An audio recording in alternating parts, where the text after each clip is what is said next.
everybody, it's Alejandra with the Osceola Library System, and welcome to Furry Friend String Art. So today I'm going to teach you how to make this super cute string art of your furry friend. If you have a cat, a dog, a bird, a rabbit, you can make something like this to sort of commemorate your furry friend.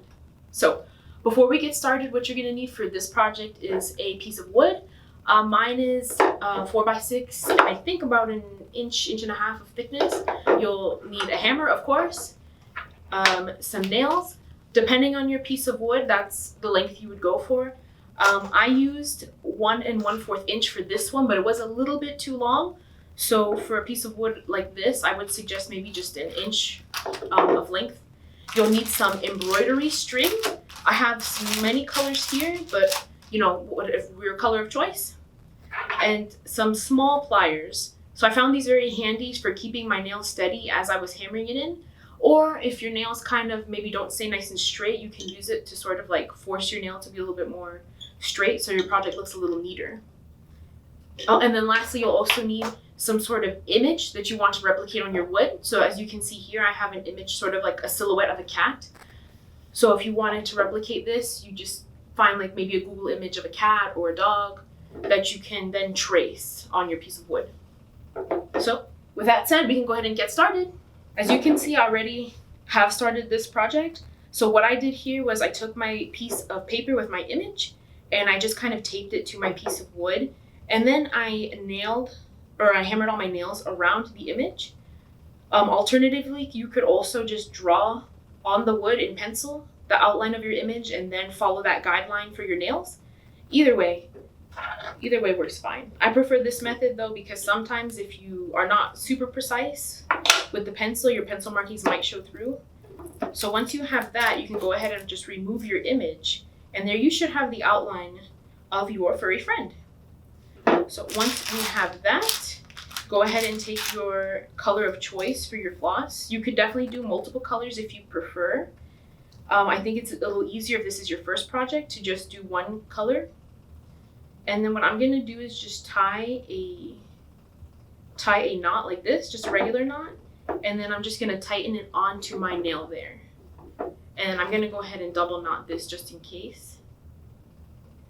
And then we can just leave that tail hanging for now and cut it later, or you can just cut it now if you prefer. I'm going to leave it. And then what we first want to do is outline your cat completely in the floss. So I would suggest maybe starting at the ear if you're doing a cat or a dog. So what I'm doing is just going from nail to nail and then looping it around the nail.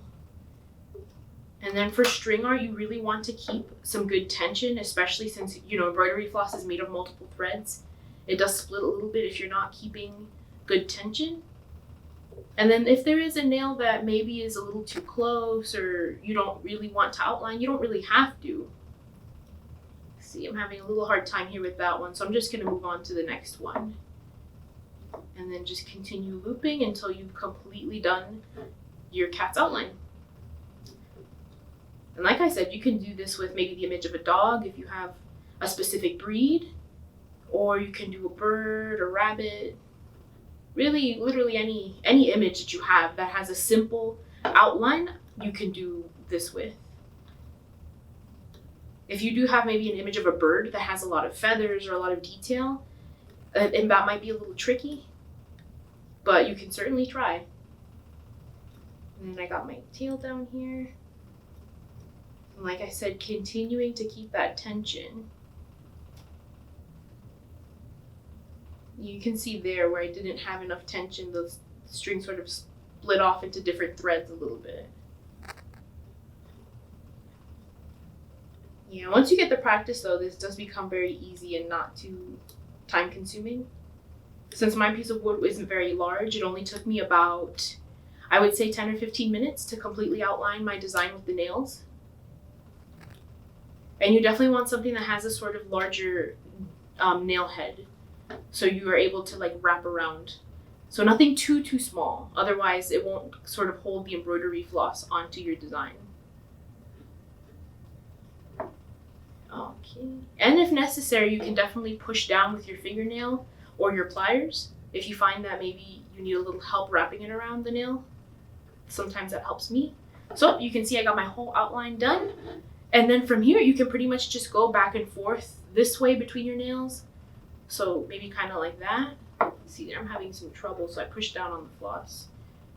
Just sort of back and forth until you fill your design. So you can fill it completely, so it's completely opaque, or you can leave it sort of like this, how I did this one, where you can still kind of see through it, so it's not completely opaque. Okay, and like you don't really need to have any rhyme or reason for this one. You can do it back and forth however you would like your design to look. I think if anything, the more kind of random it is, the better it looks.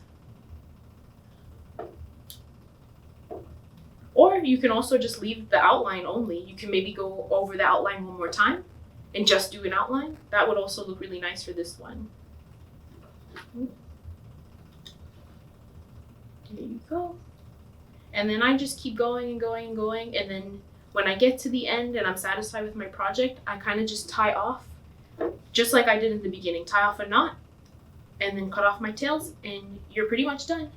Just make sure that you continue to hold on to your thread as you're doing this, because if you do let it go, it might start to unravel. Okay, and then this would be our finished project when we're all done. Thanks so much for joining me, everybody. The Beanstack secret code for this program is DOG. That's D-O-G. So for those of you who don't know, Beanstack is our online platform where you can collect points to earn different prizes in our summer learning program. Thanks so much, everybody. Make sure you check out our website, osceolalibrary.org, for more information about our fun programs and services. Thank you.